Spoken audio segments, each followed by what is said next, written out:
మా ఘనత ప్రభావములు కలుగునుగాక. హల్లెలూయా, హల్లెలూయా. అందరూ బాగుండారండి. మంచిది. మరొక్కసారి మీ ప్రాంతానికి అనగా మీ గ్రామానికి రావటానికి దేవుడిచ్చిన ఉచితమైన కృప. నిజంగా గనులు గొప్పవాళ్ళు ఈరోజు లేకుండా కాలగర్భంలో కలిసిపోయిన వాళ్ళు కోట్ల మంది ప్రజలుండారు. ఎందుకు పనికిరాని నన్ను, సంఘాన్ని మరలా మీ ప్రాంతానికి రావటానికి కరుణామయుడైన యేసయ్య చూపిన ప్రేమను కొరకు అవి ఎంత స్తుతించినా దేవుని రుణాన్ని నేను తీర్చుకోలేనండి. మీ మధ్యలోకి రావటానికి ప్రభు కృపనిచ్చాడు. మంచిది. ఈ శుభదినాన్ని బట్టి, కుటుంబాన్ని బట్టి, ఇక్కడున్న సంఘాన్ని బట్టి, కూడొచ్చిన మీ అందరిని బట్టి, సేవ తరపున, సంఘం తరపున, మినిస్ట్రీస్ తరపున, సేవ తరపున మీ అందరికీ వందనాలు. మంచిది. ఈ రాత్రికాల సమయమందు దేవుని వర్తమానాన్ని ఆసక్తిగా వినటానికి ప్రయత్నించండి. వాక్యము చాలా ఘనమైనది, బలమైనది, శ్రేష్టమైనది, అద్భుతమైనది, పరిశుద్ధమైనది, బ్రతుకును మార్చగలిగేది యేసయ్య వాక్యము. వాక్యము వినటం వల్ల నీ జీవితానికి నైవేద్యముగా లేదా నీ విశ్వాసాన్ని పెంచుకోవటానికి ప్రయత్నించవలసిందిగా ప్రభు పేరిట తెలియజేస్తున్నాను. ఈరోజు వాక్యము అంశం ఏమనగా నీ సహవాసము ఎవరితో. సహవాసాన్ని గురించి మాట్లాడాలని ప్రభు పేరిట తెలియజేస్తున్నా. నీ సహవాసము ఎవరితో, ఎవరితో సహవాసం చేస్తున్నావు, ఎప్పుడు సహవాసం చేస్తున్నావు? దేవునితో సహవాసమా, లోకముతో సహవాసమా? దేవుని బిడ్డలతో సహవాసమా, లోక సంబంధమైన వారితో సహవాసమా?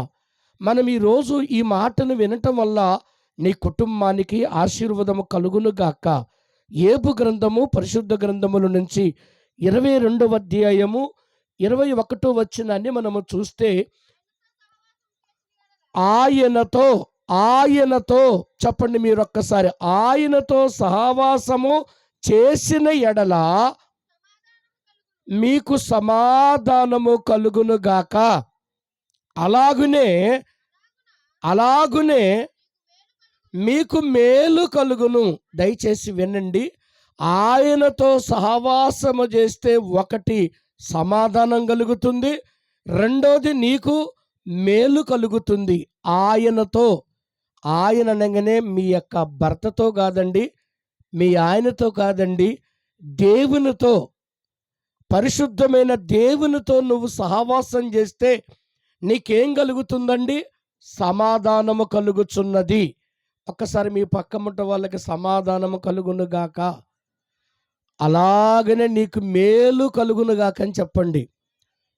ఎవరితో చేస్తే, ఎవరితో ఉంటే, దేవునితో ఉంటే, దేవునిలో ఉంటే నీకేం కలుగుతుంది? ప్రియమైన దేవుని బిడ్డలారా, సమాధానము కలుగుచున్నది. సమాధానము ఎక్కడుందంటే దేవునిలో ఉందండి, దేవునితో ఉందండి. ఈ రాత్రి పరిశుద్ధాత్మ దేవుడు నీతో సహవాసం చేయాలని ఆయన చూస్తున్నాడు. నువ్వు దేవునితో సహవాసం చేయాలని ప్రభుతో నువ్వు ఉంటే ఈ రాత్రి నువ్వు దీవించబడుదువుగాక. అంతేకాదండి, ఒకటి లోక సంబంధమైన సహవాసం ఉంది, రెండోది మంచి సహవాసము దేవునితో సహవాసం ఉంది. ప్రాముఖ్యమైనది దేవునితోటే సహవాసం చేయండి. నీ స్థితి మొదట కొంచెముగా ఉండా తుదకు మహాభివృద్ధి పొందుదువుగాక. ఎలాంటి అభివృద్ధి ఉందంటే గొప్ప అభివృద్ధి. దేవునికి స్తుతి కలుగునగాక. సామెతల గ్రంథం చూడండి 13వ అధ్యాయము 20వ వచనాన్ని ఒక్కసారి చూస్తే దేవుడు అక్కడ కూడా మంచి మాట సెలవిస్తున్నాడు. సామెతల గ్రంథం 13వ అధ్యాయము 20వ వచనమండి. చూడండి, జ్ఞానులతో సహవాసము చేయువాడు జ్ఞానము కలిగిన వాడవుతాడు. మూర్ఖులతో సహవాసము చేసిన వాడు చెడిపోవును. దేవునికి స్తోత్రము కలుగునుగాక. చెడిపోవటానికి కారణం ఉంది, బాగుపడటానికి ఒక కారణం ఉంది. ఈ రాత్రి ఎవరితో సహవాసం చేస్తున్నావు? జ్ఞానము కలిగిన వారి ఎడల, భక్తి కలిగిన వారి ఎడల, ఏవండి దేవుని బిడ్డలతో, దైవజనులతో, దేవునితో నువ్వు సహవాసం చేస్తే ఇంకా నీకున్న జ్ఞానానికి మించిన జ్ఞానము పరిశుద్ధాత్మ దేవుడు నీకు అలంకరించును గాక. మూర్ఖులతో సహవాసం చేసావనుకోండి, ఉన్న జ్ఞానాన్ని పోగొట్టుకుంటావు. బొత్తిగా చెడిపోయే రోజులు వస్తున్నాయి. ఈనాడు చెడిపోవటానికి కారణాలున్నాయి, బాగుపడటానికి కూడా కారణాలున్నాయి. అభివృద్ధి పొందటానికి కారణాలున్నాయి, బొత్తిగా చెడిపోయి అప్పులు పాలైపోయిన వారు కారణాలున్నాయి. ఒకటి మంచి సహవాసం ఉంది, రెండోది చెడ్డ సహవాసం ఉంది. మంచి సహవాసం చేసిన వాడు మంచినే కోరుకుంటాడు, చెడు సహవాసం చేసిన వాడు చెడు పనులే కోరుకుంటాడు. మూర్ఖులతో సహవాసం చేసావనుకో, నువ్వు బాగుపడవంట, చెడిపోతావంట. చెడిపోయావంటే దానికి కారణం ఏంటంటే నీ నడక బాగలేదు, నీ మాట బాగలేదు, నీ పవిత్రత బాగలేదు, నీ పరిశుద్ధత బాగలేదు.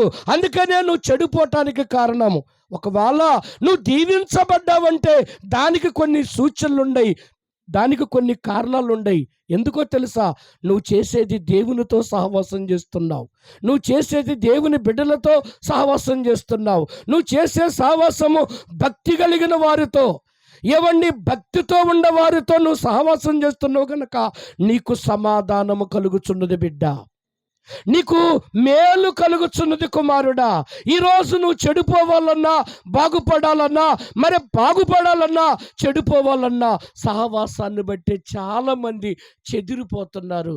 ఏమండి, జ్ఞానము కలిగిన వారి ఎడల నువ్వు మాట్లాడితే, సహవాసం చేస్తే ఇంకా నీకు జ్ఞానమును దేవుడు అనుగ్రహిస్తాడు. దేవునికి స్తుతి కలుగునుగాక. ఇక్కడ మంచి సహవాసం చేసిన వారిని గురించి ముందు చెబుతున్నాను, తర్వాత చెడిపోయిన వారిని గురించి కూడా రెండోసారి చూద్దాం. ఈ రాత్రి పరిశుద్ధాత్మ దేవుడు ఇంకొక మాట అంటాడు కదా, చూడండి. అపోస్తుల కార్యము 2వ అధ్యాయము 42లో కూడా అక్కడ సహవాసాన్ని గురించి తెలియజేస్తాడు.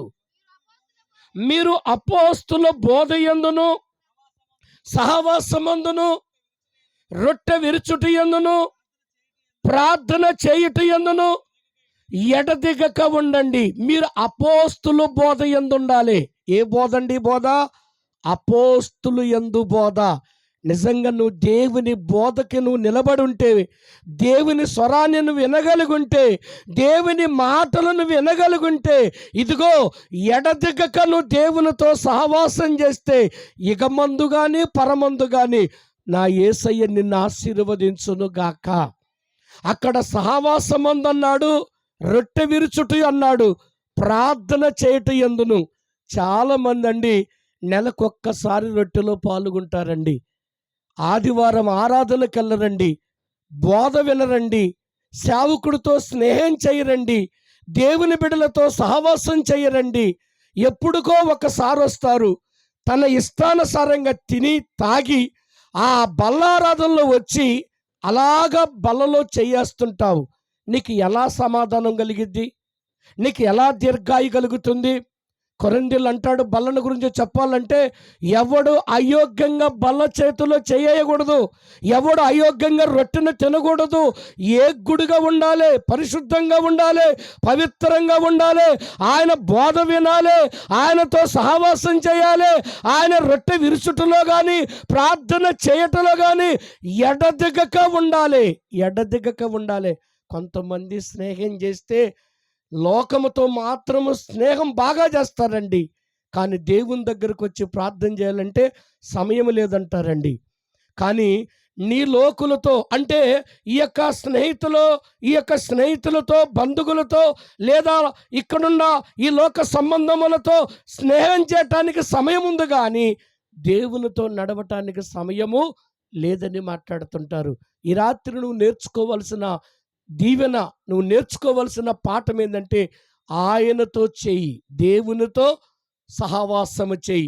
అప్పుడు నీకు సమాధానము, నీకు మేలు, అలాగనే నీకు ఆశీర్వాదం అని ప్రభు పేరట తెలియజేస్తున్నా. అంతేకాదండి, ఇందాక చదువుకున్నాం కదండి, జ్ఞానులతో సహవాసం చేస్తే ఇంకొక జ్ఞానాన్ని నువ్వు పొందుకుంటావు. అదే మూర్ఖులతో సహవాసం చేస్తే నువ్వు చెడిపోతావు. ఇక్కడ అపోస్తుల బోధ యందును, సహవాసమందును, రొట్టె విరుచుట యందును, ప్రార్థన చేయుట యందును ఎలా ఉండాలంటండి? నువ్వు ఎడదెగక ఉండాలి. అప్పుడప్పుడు కాదండి ప్రార్థనకు వచ్చేది, అప్పుడప్పుడు కాదండి దేవుని దగ్గరకు వచ్చేది. అప్పుడప్పుడు వస్తాడు, అన్ని మాటలు దేవుణ్ణి అడుగుతావు. అంటే లోకానికి అంత సమయం ఇచ్చి ఆ కొద్ది నిమిషంలో వచ్చి మన ఇష్టం వచ్చినట్టుగా ప్రభువుని అడుగుతాం. దేవుల్లో నువ్వు ఎలా నలగగొట్టబడ్డావు, ఎలా నువ్వు దేవునికి నాజూరత చేయబడ్డావు. ప్రియమైన దేవుని బిడ్డలారా, ఆయనతో నువ్వు సహవాసం చేయి, నిన్ను దేవుడు దీవించునుగాక. కొరింథీయులకు రాసిన పత్రిక చూడండి, పరిశుద్ధ గ్రంథములో నుంచి 7వ అధ్యాయము 7వ అధ్యాయము కొరింథీయులకు రాసిన పత్రిక, 1 కొరింథీయులకు రాసిన పత్రిక 7వ అధ్యాయము 24వ వచనం చూడండి. సహోదరులారా, ప్రతి మనుషుడును ఏ స్థితిలో పిలువబడినో దేవునికి మహిమ కలుగునుగాక. నీ మొదటి స్థితి ఎలాగ పిలువబడదో ఆ స్థితిని మరవకోకుండా ఆ స్నేహాన్ని, ఆ స్నేహితాన్ని లేదా ఆ సహవాసాన్ని కాపాడుకోవటానికి ప్రయత్నం చేయండి. కొంతమంది అండి బలహీనంగా వచ్చి బలము పొందుకున్న తర్వాత ఈ బలాన్ని దేవునికి ఇవ్వాల్సింది పోయి లోక సంబంధానికి ఇచ్చేస్తారండి. ఆ మాటని మర్చిపోతారు, ఆ పిలుపును మర్చిపోతారు, ఆ ఆశీర్వాదాన్ని మర్చిపోతారు, దేవుణ్ణే మర్చిపోతారు. మళ్ళా వాళ్ళ లోకములో ఉన్న ఆచారాలని అనుసరిస్తుంటారు. అంటే నువ్వు బాగలేనప్పుడు వచ్చిన స్నేహము, ఆ సహవాసము నిజంగా అప్పుడు దేవుని మందిరాన్ని విడవరు, దైవజనుడిని విడవరు. నిజంగా వద్దన్నా కూడా ఆగరండి. కొంచెం బాగుపడ్డ తర్వాత, బాగైన తర్వాత ఇక మనిషితో కానీ దేవునితో కానీ స్నేహం చెయ్యరండి, భక్తులతో స్నేహం చెయ్యరండి, సహవాసం చేయరండి. ఇక వాళ్ళు మళ్ళా వ్యాపారమనో, లేకపోతే వారి సంపదనో, లేకపోతే వారి కుటుంబానికి ఉన్న అవసరతలు బట్టో, లోక సంబంధాన్ని బట్టి నడిచే వాళ్ళు బోలెడు మంది ఉన్నారు. ఈరోజు నువ్వు నేర్చుకోవలసింది, నువ్వు ఎలా పిలువబడ్డావు, ఏ స్థితిలో నుంచి పిలువబడ్డావు, ఏ పరిస్థితుల్లో నుంచి నువ్వు పిలువబడ్డావు, నిన్ను పిలిచిన పిలుపు ఎలాంటిది, నువ్వు బాగుపడిన లక్షణాలు ఎలాంటివి, మరి ఎవరితో సహవాసం చేస్తున్నావు, ఈ రాత్రి ఒక్కసారి జ్ఞాపకం చేసుకో. తిరిగి నీ వెనకటి స్థితిని జ్ఞాపకం చేసుకోమని ప్రభు సహవాసాన్ని గురించి దేవుడు తెలియజేస్తున్నాడు. ఇంకొకసారి చదివించి ఇక్కడ దేవుని సహవాసాన్ని గురించి మీకు తెలియజేస్తున్న. దయచేసి సహోదరులారా, ప్రతి మనుషుడును చూడండి, ప్రతి మనుషుడు కూడా ఏ స్థితిలో నుంచి పిలువబడ్డదో ఆ స్థితిలో నుండి దేవునితో మనం ఏం కలిగి ఉండాలండి? సహవాసం కలిగి ఉండాలి. బాగలేనప్పుడు దేవునితో సహవాసం చేసి, బాగైన తర్వాత దేవుని పక్కన పెట్టి నీ బలగానితో నువ్వు నడుస్తావు, నీ బిడ్డలతో నువ్వు నడుస్తావు, నీ బంధువులతో నువ్వు నడుస్తావు. నీ ఆచారాలు అప్పుడు కావాల్సి వచ్చింది. ఇది కరెక్ట్ కాదని దేవుడు నిన్ను ఖండిస్తున్నాడు. సరి చేసుకోవటానికి ప్రయత్నం చేయి. నువ్వు ఏ స్థితిలో పిలువబడ్డావో సహోదరుడా, ఆ స్థితిని ప్రతి వాడు కూడా దాన్ని ఏం చేయాలంటే పరీక్షించుకొని, ఆ స్థితిలో నుంచి నువ్వు బాగుపడ్డ లక్షణముల నుంచి ప్రభువుకు నువ్వు దగ్గర అవుతే ఇంకా దేవుడు నిన్ను దీవిస్తాడు, ఇంకా నీ చేతి పనిని ఆశీర్వదిస్తాడు, ఇంకా నీ కుటుంబాన్ని ఆశీర్వదిస్తాడు. ఆయన ఆశీర్వాదాన్ని ఆయన ఆశీర్వదించడం మొదలు పెడితే దాన్ని ఎవ్వరూ ఆపు చేయలేరండి.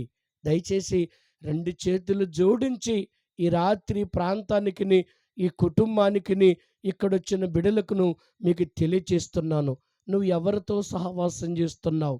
ఈనాడు దేవుడన్నా, దైవజనుడన్నా, దేవుని సన్నిధన్నా చాలామందికి భయం లేకుండా అయిపోయారండి. చాలామంది భయం లేదండి.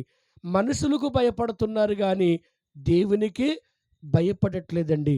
అక్కడ వాక్యం సెలవిస్తాడు కదా, దేవునికి లోబడండి, అపవాదిని ఎదిరించండి. కానీ ఈనాడు ప్రస్తుతం ఏం జరుగుతుందంటే దేవుణ్ణే ఎదిరిస్తున్నారు, సేవకున్నే ఎదిరిస్తున్నారు, సాతానుకు లోబడుతున్నారు, కనిపించే వాటికి కనిపిస్తున్నారు, భయపడుతున్నారు. ఈ రాత్రి నేను చెప్పాల్సింది ఒకటే మాట, నువ్వు ఎవరికి లోబడుతున్నావు?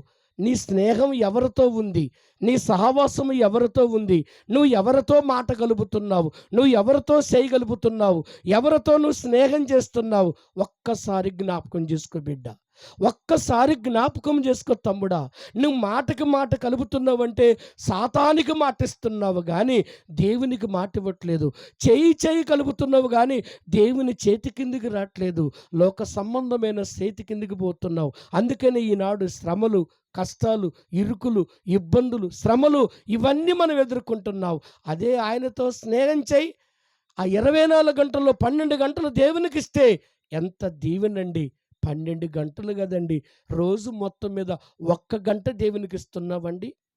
1 గంట నువ్వు దేవునికి ఇవ్వకుండా నీ ఇష్టానుసారంగా ఎవరితో స్నేహం చేసేవో తెలుసా? పనని, నిద్రని, తిండని, ప్రయాణమని, కుటుంబమని, బంధువులని, స్నేహితులని, సహవాసమని ఇదే రంది నీది. మరి దేవుడని, దేవుని సన్నిధిని, దేవుని వాక్యమని, దైవ సన్నిధిని, ఆ ప్రార్థనని, దేవుని సేవకునితో, దేవునితో నడుద్దా, నేను ఆయనతో ఉంటాననేది నీ సహవాసం ఉందా? నీ సహవాసం ఉందానని ప్రభు అడుగుతున్నాడు. ఈరోజు నీ సహవాసము ఎవరితో చేస్తున్నావు? ఎవరితో చేస్తున్నావండి? దేవునితో ఉండవా? అందుకనే ఈ లోక స్నేహం దేవునికి వైరం. ఈ లోక స్నేహం చేయబాకు. చదవండి దయచేసి. ఈ లోక స్నేహము దేవునికి వైరమని మీకు తెలియదా? కాబట్టి వాడు దేవునికి శత్రువు అవుతాడు. దేవునికి స్తుతి కలుగును గాక. దేవునితో స్నేహం చేస్తే దేవుని లక్షణాలు వస్తాయి. సాతానుతో స్నేహం చేస్తే సాతాను బుద్ధిలో వస్తాయి, అలాంటి మాటలు వస్తాయి. సాతాను గుడ్లెట్టెల్ల పెడతాడో నువ్వు కూడా తాగు చట్టని గుడ్లెల్ల పెడతావు. సాతాను ఎట్టయితే పళ్ళు కొరుకుతాడో నువ్వు కూడా అప్పుడప్పుడు కోపం వచ్చేప్పుడు ఏం చేస్తావు? పళ్ళు కొరుకుతావు. సాతాను ఏదైతే నాశనం కావాలని అది శాపను పెట్టిద్దో నువ్వు కూడా నీ ఇంటి వలన ఏం చేస్తున్నావు? శాపను పెడుతున్నావు. ఎందుకు వచ్చినాయి అవన్నీ? ఎక్కడి నుంచి వచ్చినాయి అంటే నువ్వు సాతానుతో స్నేహం చేసినవు గనక, దేవునితో నువ్వు సహవాసం చేసినవు గనక. అందుకనే ఆ లక్షణాలు, ఆ కోరికలు, ఆ పద్ధతులు, ఆ నడిపింపు నీకు వస్తుంది. అదే దైవ బిడ్డలతో, దేవునితో నువ్వు స్నేహం చేయి. తిట్టినా తిట్టవు బిడ్డ. ఎదుటివాడు ఎవడైనా నిన్ను గాయపరచినా నువ్వు గాయపరచవు. దేవుడు ఆ బిడ్డని దేవుడు దీవించునుగాక అంటావు. దేవునికి మహిమ కలుగునుగాక. అవునండి, జ్ఞానులతో సహవాసం చెయ్యండి, భక్తులతో సహవాసం చెయ్యండి. ఏవండి, భక్తి కలిగిన వారితో నడవండి. మీరు మీ కుటుంబాన్ని ఇంకా దేవుడు ఆశీర్వదిస్తాడు. ఇంకా దేవుడు మిమ్మల్ని ఆశీర్వదిస్తాడు. అందుకనే దైవ సహవాసాన్ని గురించి చెప్పాను. ఇప్పుడు లోక సహవాసం గురించి ఇందాక బిడ్డ చదివింది కదా, ఇంకొక మాట కూడా చదివితే 106వ అధ్యాయము 35వ వచనం ఒక్కసారి చదవండి. కీర్తనల గ్రంథము, కీర్తనలు 30 చూడండి. 106వ అధ్యాయము. అన్యజనులతో సహవాసము చేసి, ఎవరితో సహవాసం చేస్తే ఎవరి క్రియలు వస్తాయండి? అన్యజనులతో సహవాసం చేస్తే అన్యజనుల ఆచారాలు మనకు వస్తాయండి. అదే క్రైస్తవులతో, దేవునితో సహవాసం చేస్తే దేవుని ఆలోచనలు, దేవుని నడిపింపు, దేవుని కోరిక, దేవుని ఉద్దేశము, దేవుని ప్రణాళికను నువ్వు కలిగి ఉంటావు. అన్యులతో సహవాసం చేసి వారు అన్యులు ఆచారాన్ని అనుసరించినట్టుగా మనం చూస్తున్నాం. చూడండి, కొద్దిగా కింద చదివితే అక్కడ అంటాడు కదా, వారి యొక్క క్రియలు నేర్చుకొని పూజ చేసిరి. అది చివరికి ఏమైతే చెప్పండి? ఉరి. దేవునికి స్తుతి కలుగును గాక. ఈరోజు ఎవరితో స్నేహం చేస్తున్నావు? నీ సహవాసం ఎవరితో ఉంది? దేవునితో ఉందా? దయ్యముతో ఉందా? దేవునితో ఉందా? దయ్యముతో ఉందా? భక్తుల్లో ఉండవా? ఏమండి, దేనిలో ఉండవు? ఒక్కసారి ఆలోచించండి. ప్రభు మాట్లాడుతున్నాడు. అన్యులతో సహవాసం చేసి వారి క్రియలను నేర్చుకొని వారు పూజించినట్టుగా నువ్వు కూడా పూజిస్తే అవి చివరికి నీకు ఏమైతే తెలుసండి? నీకు ఉరితాడంట. దేవునికి స్తుతి కలుగును గాక. చివరికి ఆ ఉరితాడు అయిన తర్వాత దేవుని దగ్గరకు వస్తే పెద్దలు ఒక సామెత చెబుతుంటారు, చేతులు గాలినాక ఆకులు పట్టుకుంటే ప్రయోజనము లేదు కదా బిడ్డ. లేదుగా తమ్ముడు, ఏం ప్రయోజనము? అది కాలగ తొలగినే, ఆ చెయ్యులు కాలగ తొలగినే, ఆ దీపం ఉండగానే, ఆ ఎలుతురు ఉండగానే ప్రభు పాదాల దగ్గరికి రా, ప్రభువును స్తుతించు, యేసయ్యను నమ్ముకో. నీ దీపము ఎవ్వడో ఆరిపోయలేడు. దేవునికి స్తోత్రము కలుగునగాక. ఇంకా చూస్తేనండి, ఇది అన్యుల ఆచారాన్ని బట్టి, ఆ స్నేహాన్ని బట్టి దేవుడు మాట్లాడుతున్నాడు. సామెతల గ్రంథము 22వ అధ్యాయము 24వ వచనం ఒక్కసారి చదవండి. 22వ అధ్యాయము 24వ వచనం. ఆ ఆ పరిచయము కలిగుండకము, నువ్వు వాని మార్గములను అనుసరించి నీ ప్రాణానికి నువ్వు ఉరు తెచ్చుకుందువేమో. వాళ్ళ పేరేంటంట? మొదటి మాట చదవమ్మ అక్కడ. కోపచిత్తునితో, అంటే కోపము కలిగిన వానితోటి నువ్వు సహవాసం చేసేవాడు, వాడు ఎక్కడ చెయ్యి ఎత్తేది లేదు, ఏ బండ ఎత్తుకునేది లేదు, ఏ కర్ర తీసుకొని కొట్టేది లేదు, ఏ కత్తి తీసుకొని పొడిచేది కూడా తెలియదు. అది చివరికి నీకేమైద్ది అన్నాడు? నీకు కూడా అదే స్థితికి వస్తావని ఊరైద్దని చెప్తున్నాడు. మరి ఈరోజు ఎవరితో చేద్దాం? మనమంతా ఆయనతో, దేవునితో, దైవముతో, ప్రభుతో చేస్తే నీకు వచ్చే ఆశీర్వాదాలు వేరుగానే ఉండయి. లోకముతో, సాతానుతో, ఈ లోక స్నేహంతో మనం ఇది కలిగి ఉంటే నీ జీవితానికి ఊరొస్తుంది అంటున్నాడు. నీకే ఊరొస్తే ఇంకా నీ కుటుంబం ఎక్కడుంటుంది? దేవునికి స్తోత్రము కలుగునగాక. అందుకనే గద్దించే సింహము వల్లే వాడు ఎవరిని మింగుదునని అటు ఇటు అటు ఇటు తిరుగుతాడంట. అందుకని ఒక పాట ఉందిగా, సిలువుగా చిక్కులు బడే వల వేసి తెలివిగా పట్టాలని చూచిన, గద్దించు సింహము మళ్ళీ తిరుగుచూ నన్ను నన్ను మృంగ. చాలండి చాలండి. ఏది నిన్ను నన్ను మృంగ చూస్తాడంట. బ్రతకగోరడు వాడు మింగటానికి ప్రయత్నం చేస్తాడు. వాడు మింగకుండా ఉండటం కోసమే రాజసింహాసనాన్ని వదిలి భూమి మీదకి వచ్చాడు. మంచి స్నేహితుడండి, మంచి సహవాసం అండి. అందుకనే అబ్రహాముకు ఒక మంచి బిరుదు ఇచ్చాడు. ఇతడు నా స్నేహితుడు, నా మంచి ఫ్రెండ్స్. దేవునికి స్తుతి కలుగునగాక. చేస్తే ఆయనతో చేయండి సహవాసము. నీ జీవితం నైవేద్యంలాగా ఉంటుందండి. చాలామంది అన్యులతో సహవాసం చేసి, లోకముతో సహవాసం చేసి, సాతానుతో సహవాసం చేసి ఉన్న భక్తినంతా పోగొట్టుకుంటున్నామండి. ఈ ఉన్న కొద్ది దినాలలో నీ జీవితంలో ముద్ర వేసుకోవలసింది, దేవునితో నువ్వు స్నేహం చెయ్యి, దేవునితో నువ్వు సహవాసము చెయ్యి, నీకు సమాధానము కలుగుచున్నది బిడ్డ. అందుకని ఆ లక్షణాలు నీకు వద్దని ప్రభు మాట్లాడుతున్నాడు. ఇంకా చూడండి, అదే సామెతల గ్రంథం పరిశుద్ధ గ్రంథములో నుంచి దయచేసి చూస్తే 23వ అధ్యాయము 20వ వచనం ఒక్కసారి చదవండి. 23వ అధ్యాయము, ద్రాక్ష రసము తాగువానుతోనైనను, కొంతమంది మాంసం ఎచ్చుగా తినేవానితో తిన్నామనుకో, అరక్క చచ్చిపోతావు నువ్వు తింటే. వాడు తింటే అరిగించుకుంటాడు. వాడు ద్రాక్ష రసం అంటే మందు తాగుతాడు, మందు తిన్నాడు మోసం తింటాడు. వాంతో నువ్వు సావాసం చేసినవనుకో, నీకు మందు తాగే అలవాటు లేదు, మాంసం ఎక్కువ తినే అలవాటు లేదు.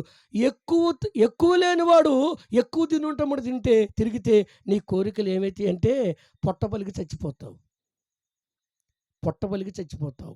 మాంసం ఎక్కువగా తినేవానితోటి సహవాసము చెయ్యండి. ఇప్పుడు అదే సహవాసం మంది. వాడు బాగున్నాడురా, వాడు మంచిగా ఉన్నాడురా, ఇలా బాగానే ఉన్నాడు చెల్లె. రేపు ఉంటాయి ఆ కష్టాలు ఏంటో. రేపు ఉంది తీర్పు దినం, ఒకరోజు లెక్కడిగే రోజు ఒకరోజు ఉంది చెల్లె. భయపడాల్సిన పని లేదు. వాడు తొడగోసుకున్నాడని నువ్వు మెడగోసుకోబాకు. దేవునికి మహిమ కలుగునగాక. యేసయ్యకు ఒక మంచి స్తోత్రం చెప్పండి. ఎనానల్లకున్న వాళ్ళు మరొక్కసారి చెప్పండి. ముగించమన్న వాళ్ళు మరొక్కసారి చెప్పండి. మరి అమూల్యే, ఆమె ఎప్పుడు ఈనామే అయితే కదా. అవును, దేవునికి మహిమ కలుగునగాక. ప్రైజ్ అలాడు. హల్లెలూయా, హల్లెలూయా. నా ప్రియమైన దేవుని బిడ్డలారా, మాంసం ఎక్కువగా తినేవాంతో నువ్వు స్నేహం చేస్తే నువ్వు కూడా ఎక్కువగా తింటావు. నీకు అసలుకి గ్యాస్ ట్రబుల్, నీకు అసలుకి తింటే పడదు. అందుకనే నీకు దేవుడంటే పడిద్ది, వానికి దయ్యం అంటే పడిద్ది. వానికి మందంటే ఇష్టము, నీకు కూల్ డ్రింక్ అంటే ఇష్టం. అర్థమవుతుందండి? వానికి మందంటే ఇష్టము, నీకు కూల్ డ్రింక్ అంటే ఇష్టము. మరి ఇప్పుడు మందు తాగేమంతోడు తిరిగితే ఏ ఏ ఏ అలవాటు వస్తుంది మనకి? మందు తాగే అలవాటే వచ్చేస్తుంది. దేవునికి మహిమ కలుగును గాక. నేను ముగించబోతాను, కొద్దిసేపే చెప్పాలనుకుంటా. దయచేసి ఆ తర్వాత మీ అందరి కొరకు ప్రార్థన చేస్తాను. అందరం కలిసి ప్రార్థన చేద్దాం. పరిశుద్ధ గ్రంథముల నుంచి ఇంకా మనం చూస్తే ప్రభువు మాట్లాడే మాటను బట్టి చాలా నేను దేవుని స్తుతిస్తున్నా. సామెతల గ్రంథం 28వ అధ్యాయం 7వ వచనం చదువునాను.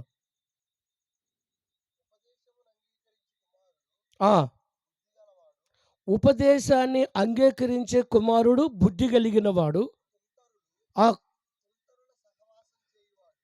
కుంటర్లా తుంటర్లా ఆ సావాసం చేసేవాడు తండ్రికి అపకీర్తి చేసేవాళ్ళు ఉంటారు. కొంతమంది పిల్లలు తండ్రులకి అపకీర్తి ఎందుకు వస్తుందంటే, ఇక ఇలాంటి వాళ్ళు ఉంటారు పిల్లలు చాలామంది.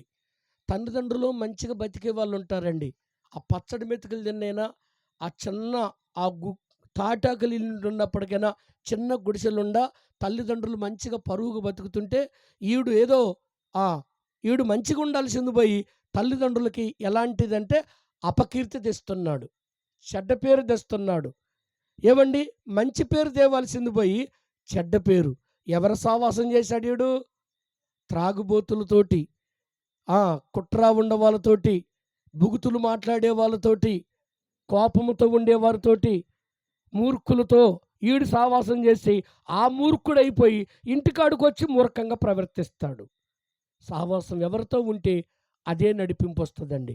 పెద్దలు అంటారండి, ఒక సామెత ఉందండి, తాతకు పెట్టింది, మీకు బాగా తెలుసు ఎలాంటి చెప్పండి, తాతకు పెట్టింది తలాపునే, ఉంగుం కట్టిన గుడ్డ ఇంటేసిన వాసనేనంట, పెరట్లేసిన ఏం ఏం కట్టింది అది, ఏ ఏ ఏ వాసన అయితే అదే వస్తుంది. ఒక పెద్దమ్మంట కొట్టు దగ్గరికి వెళ్ళి ఎండి చేపలు కొనుక్కొని కవర్లో మూట కట్టుకొని వెళ్ళిపోతుందంట. ఒక పెద్ద తల్లి పిల్లి చూసిందంట. పెద్దమ్మ దగ్గర ఏముండయి? ఎండి చేపల మూట ఉంది. పెద్దమ్మ వెళ్తూ వెళ్తూ బజార్లో ఎక్కడ నిలబడితే అక్కడ మాట్లాడితే పిల్లి అక్కడ నిలబడుతుందంట. మీకు అర్థమవుతుందండి? పెద్దమ్మ వెళ్తూ వెళ్తూ స్నేహితులు కనపడతారుగా, అమ్మ బాగుండవా అని పలకరించుకుంటా ఈ పెద్దమ్మ ఎక్కడ నిలబడితే పిల్లి అక్కడే నిలబడుతుందంట. మళ్ళీ పెద్దమ్మ అక్కడ మాట్లాడి మళ్ళీ నడక మొదలు పెడితే పెద్దమ్మ వెనకనే పిల్లి నడుస్తుందంట. ఆమె నడుతుందా, ఈ ఎండి చేపలు చూసి నడుతుందా? ఎండి చేపల వాసన చూసి ఈ పెద్దమ్మ ఎక్కడికి వెళ్తే అక్కడికి, ఆడ నిలబడితే ఆడ నిలబడతాం. చివరికి పెద్దమ్మ తీసుకెళ్ళి అట్టు మీద పెట్టిందంటే ఈ యొక్క పొట్లం తీసుకుపోయి. ఏ పొట్లం అది? మిఠాయి పొట్లం కాదమ్మా, ఎండి చేపల మూట తీసుకెళ్ళి అటుకు మీద పెడితే ఇప్పుడు పిల్లి ఎక్కడికి వెళ్ళింది? పెద్దమ్మను వదిలిపెట్టి అటుకు వెళ్ళిపోయింది. దేవునికి స్తోత్రము కలుగును గాక. అదే ఆ ఎండి చేపల మూట ఎక్కడైతే పెట్టిందో అక్కడికి వెళ్ళింది ఆ పెద్దమ్మ, అదే పిల్లి. ఇప్పుడు పెద్దమ్మను వదిలిపెట్టింది.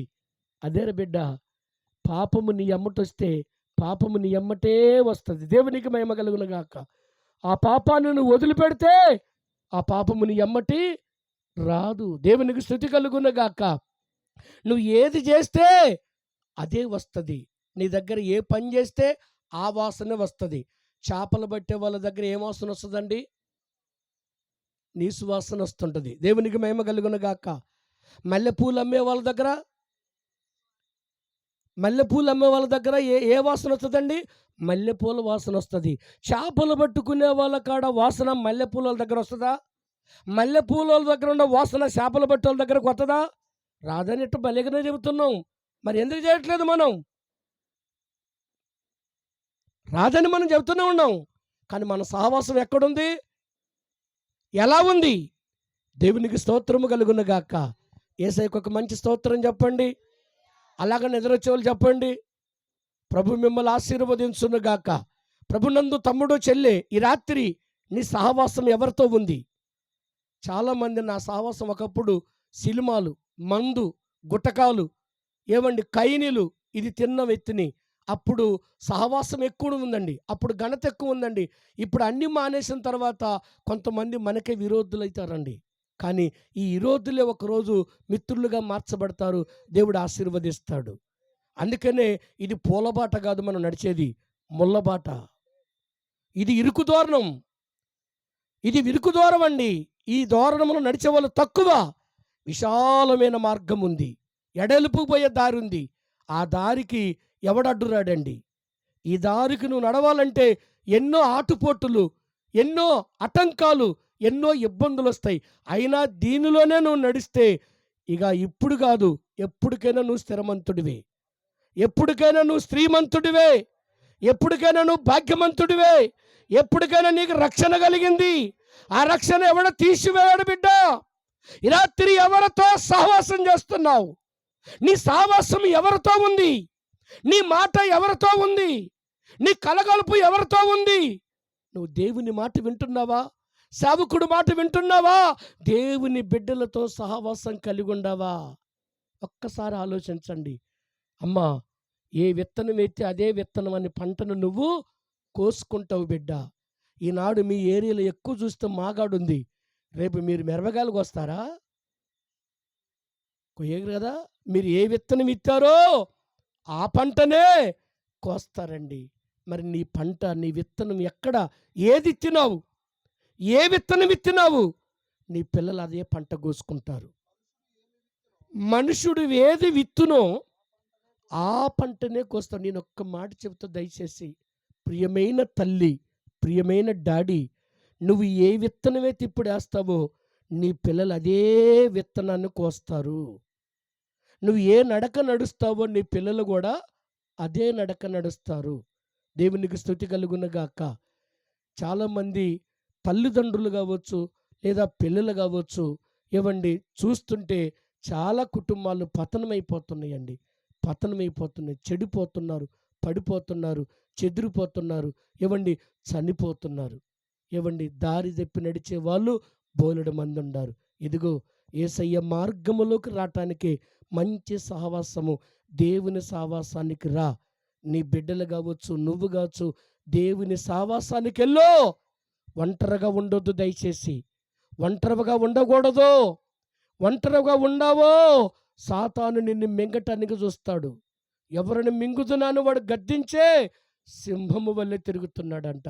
అందుకనే నువ్వు వాని కబంధ హస్తాల కిందకి పోకుండా ఉండటం కోసం ఈరోజు దేవుడు నీతో మాట్లాడుతున్న మాట, ఆయనతో సహవాసం చేయి. నడువు, నడువు, ఎల్లు, మందిరానికి వెళ్ళు. ఒంటరిగా ఉండొద్దు. అమ్మా, దయచేసి దినములు చెడ్డవి, సమయాన్ని పోనివ్వబోకండి, సమయాన్ని పోనివ్వకండి. మీరు దేవుని బోధ యందును, దేవుని సహవాసమందును దేవునితో మీరు ఉంటే మీరు దీవించబడతారని వాక్యం సెలవిస్తుంది. అన్యులతో సహవాసం చేస్తే, ఏమండి, లోకులతో సహవాసం చేస్తే నష్టాలు చూస్తున్నాం, అలాగనే కష్టాలు చూస్తున్నాం, అలాగనే వారికి ఊరొచ్చినట్టుగా చూస్తున్నాము, వారు చనిపోయినట్టుగా చూస్తున్నాము, వాళ్ళు చెదిరిపోయినట్టుగా చూస్తున్నాము. అదే దేవునితో సహవాసం చేస్తే వాళ్ళకి సమాధానము, వాళ్ళకి మేలు, వారికి ఫలాలు, చక్కటి జ్ఞానము, అభివృద్ధి, ఆశీర్వాదము, దీవెన నీకు నీ పిల్లలకు దేవుడు దయచేయునుగాక. ఈ మాటలు దేవుడు దీవించి నడిపించునుగాక. తలలు వంచుదాము, కళ్ళు మూసుకుందాం, ప్రార్థన చేసుకుందాం. ఈ రాత్రికాల సమయమందు ఆ మొదటి మాట, మూల వాక్యము ఏబు గ్రంథం చెప్పాడు కదా, ఆయనతో సహవాసం చేయి, దేవునితో సహవాసం చేయి, దైవముతో సహవాసం చేయి, మంచి వారితో సహవాసం చేయి.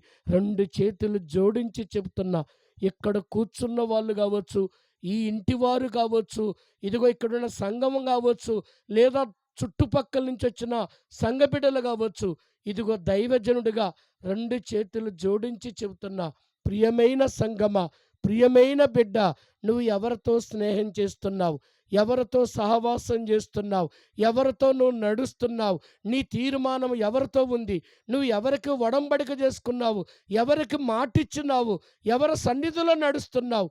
దేవుని వైపు చూడు, దేవుని దగ్గరకు రా, వెనకున్న వాటిని మరుచు, పరిగెత్తుకొని దేవుని దగ్గర రా, యేసయ్య పాదాల మీద పడు. అవును ప్రభువా, ఈ లోకములో అన్యులతో నేను సహవాసం చేశానయ్యా, ఇదిగో త్రాగుబోతులతో సావాసం చేశానయ్యా, అబద్ధికులతో సావాసం చేశానయ్యా, ఇదిగో తిరుగుబోతులతో సహవాసం చేశానయ్యా, తిండిబోతులతో సహవాసం చేశానయ్యా, ఇదిగో వారితో సహవాసం చేసి నా స్నేహం వల్ల నా సహవాసం వలన నేను చెడిపోయానని నువ్వు అనుకుంటే ఇదిగో ప్రభుతో రా. ప్రభు మాట విను. పరిశుద్ధాత్మ దేవుడు నిన్ను దీవించునుగాక, పరిశుద్ధాత్మ దేవుడు నిన్ను బలపరుచునుగాక, పరిశుద్ధాత్మ దేవుడు నిన్ను ఆశీర్వదించునుగాక. ఆ బంధకాల నుంచి, ఆ ఆటంకాల నుంచి, ఆ అడ్డుబండల నుంచి, ఆ ఇరుకులు ఇబ్బందుల నుంచి, ఆ లోక స్నేహం నుంచి, ఆ సావాసము నుంచి ఇదిగో ఐ లవ్ యూ. దేవుడు నిన్ను ప్రేమిస్తున్నాడు, దేవుడు నిన్ను ప్రేమిస్తున్నాడు. ఇదిగో నా ప్రేమ శాశ్వతమైనది, విడవక ప్రేమించేది యేసయ్య ప్రేమ. ఈ లోక స్నేహం దేవునికి వైరం. దేవునితో స్నేహం చేయి, నువ్వు దీవించబడతావు, నువ్వు ఫలిస్తావు, నీకు జ్ఞానము కలిగిద్ది, నీకు బుద్ధి కలిగిద్ది, నీకు వివేకన కలిగిద్ది, నీకు సంపూర్ణ భక్తి కలిగిద్ది, దేవుని యందు భయభక్తులు కలిగి ఉంటావు, దేవునిలో నాటబడతావు. దేవుడి మాటలు దీవించి నడిపించును గాక. ఆమేన్. స్తోత్రం.